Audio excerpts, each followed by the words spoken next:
आगे आपको लिए चलेंगे। अंजुमन ताजरान इस वक्त अजमल बलोच इस्लामाबाद में प्रेस कॉन्फ्रेंस कर रहे हैं।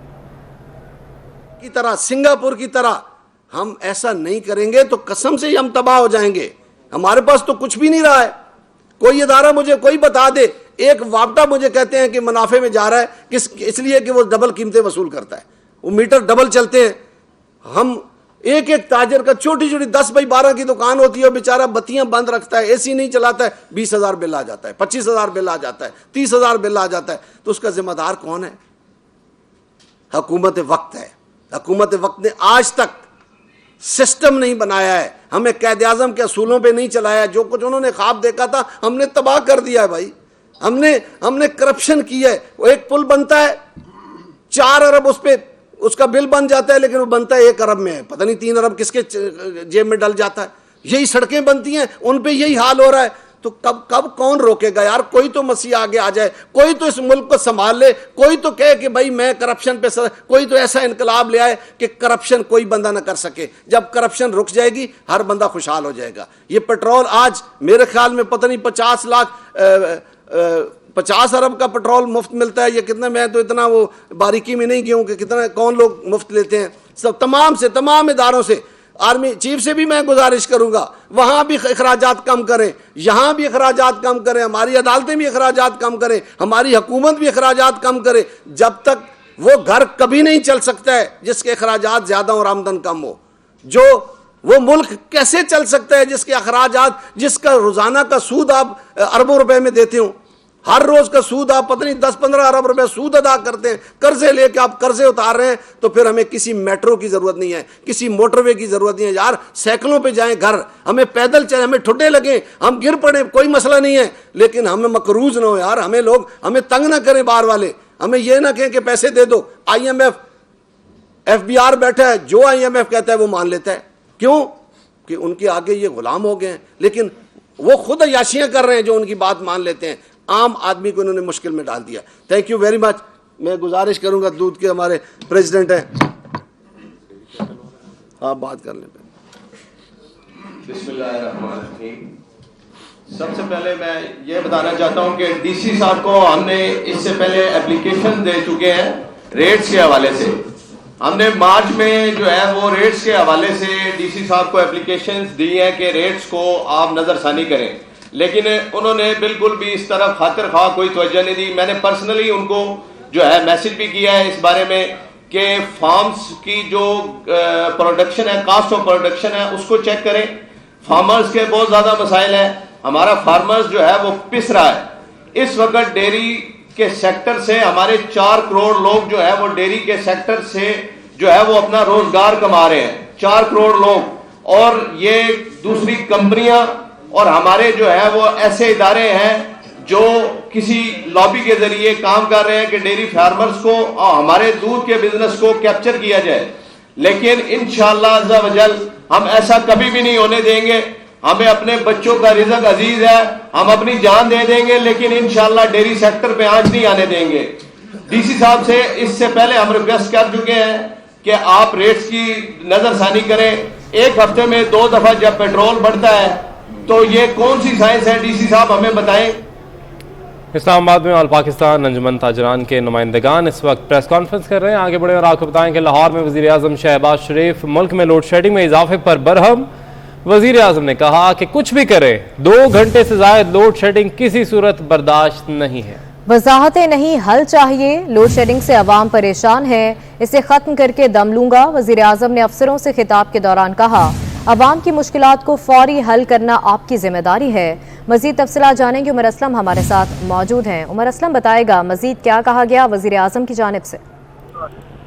जी बिल्कुल, वज़ीर आज़म ये मोहम्मद शहबाज शरीफ की ज़ेर सदारत मॉडल टाउन सेक्रेटेरिएट में हंगामी इजलास जो है वो लोड शेडिंग के हवाले से हुआ। और इस इजलास में साबिक वज़ीर आज़म शाहिद खाकान अब्बासी, वफाकी वज़ीर मरियम औरंगज़ेब, सरदार एयाज सादिक और मिर्जा इस्माइल समेत जो दीगर है वो शरीक हुए। वीडियो लिंक के जरिए इजलास में एहसन इकबाल भी शरीक थे। इजलास में वज़ीर आज़म मियां मोहम्मद शहबाज शरीफ ने बढ़ती हुई लोड शेडिंग पर बरहमी का इजहार किया। मियां मोहम्मद शहबाज शरीफ का कहना था कि वो शरबा गर्मी है और इस गर्मी में इस तरह लोड शेडिंग होना अवाम पर जुल्म है। उनका कहना था कि अवाम पर ये जुल्म नहीं होने दूंगा। जानता हूँ कि साबिक हुक्मरानों की नाकाम पॉलिसियों की बाइस आज लोड शेडिंग का अवाम को सामना करना पड़ रहा है। वजीर आजम मियां मोहम्मद शहबाज शरीफ ने कहा कि मैं तमाम तर वजाहतों को मुस्तरद करता हूँ। उन्होंने वाज़ेह किया कि लोड शेडिंग को किसी सूरत हाल में भी जो है वो बर्दाश्त नहीं किया जाएगा। वजीर आजम मियां मोहम्मद शहबाज शरीफ का कहना था कि लोड शेडिंग के हल के लिए लॉन्ग टर्म और शॉर्ट टर्म पॉलिसियां बनाई जाए। मियां मोहम्मद शहबाज शरीफ का कहना था कि किसी किस्म की कोई वजाहत कबूल नहीं करूंगा लोड शेडिंग का। उनका कहना था कि मैं अवाम। ठीक है, बहुत शुक्रिया उमर असलम आपका।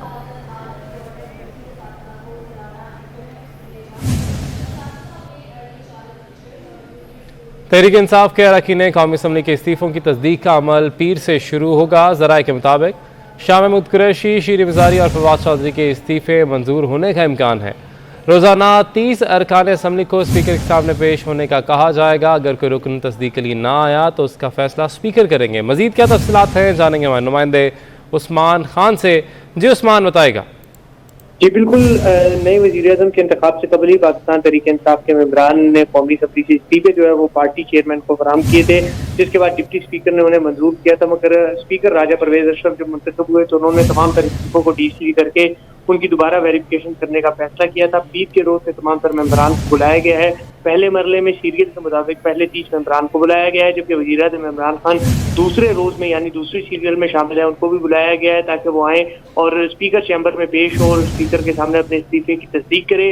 जबकि अगर मेंबरान पेश नहीं होते इसका फिर फैसला स्पीकर करेंगे और स्पीकर ने यह फैसला किया है कि वो अपने इत्तेहादियों से मुशावरत के बाद आइंदा की हिकमत अमली तय करेंगे। मगर हमारे ज़रा इस बात का दावा करते हैं कि स्पीकर ने फैसला किया है तो वो इन इस्तीफों को ना मंजूर करेंगे और ना ही रिजेक्ट करेंगे, इनको जो है वो ज़ेर इंतज़ार रखेंगे। साथ ही साथ पीटीआई ने भी ये फैसला किया है कि वो इस्तीफों की वेरिफिकेशन के लिए स्पीकर चैम्बर नहीं जाएंगे। अब पीर से जो है वो इस्तीफों की तस्दीक का अमल शुरू होगा और जुम्मे तक ये सिलसिला जारी रहेगा। अब देखते हैं कोई मेंबरान पेश होंगे या नहीं। जी ठीक है, बहुत शुक्रिया उस्मान, आपने अपडेट किया। वफाकी वज़ीर दिफा ख्वाजा मोहम्मद आसिफ कहते हैं कि इस्लामाबाद से निकाला गया पेशावर में पनाह लेकर बैठा है। पाकिस्तान का मुआशी मुस्तकिल गिरवी रखा गया। हम ये जंजीरें तोड़ेंगे। पिछली हुकूमत ने अद्वियात, चीनी समेत हर शोबे में पैसा बनाया। इनको सिर्फ इक़्तिदार की हवस है। ये दूध पीने वाले मजनू हैं। जेबें आज भी चेक करें तो खाली होंगी।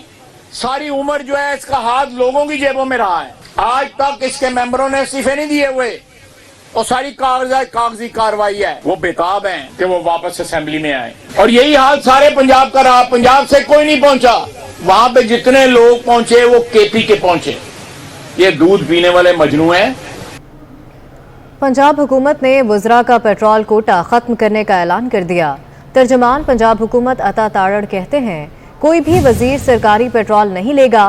सरकारी काम के लिए भी वजीर अपनी जेब से पेट्रोल डलवाएगा। अवाम का पैसा अवाम की फलाह के लिए खर्च करेंगे। उन्होंने कहा कि इमरान खान ने मुल्क दिवालिया किया। आप तजर्बा कार टीम मौजूद है। कप्तान अब डट कर नहीं, जमानत लेकर खड़ा है। पेशावर में मिनरल वाटर भी सरकारी पी रहा है। उस्मान बुज़दार ने वज़ीर आला हाउस की तज़ीन व आराइश पर करोड़ों रुपए खर्च कर डाले।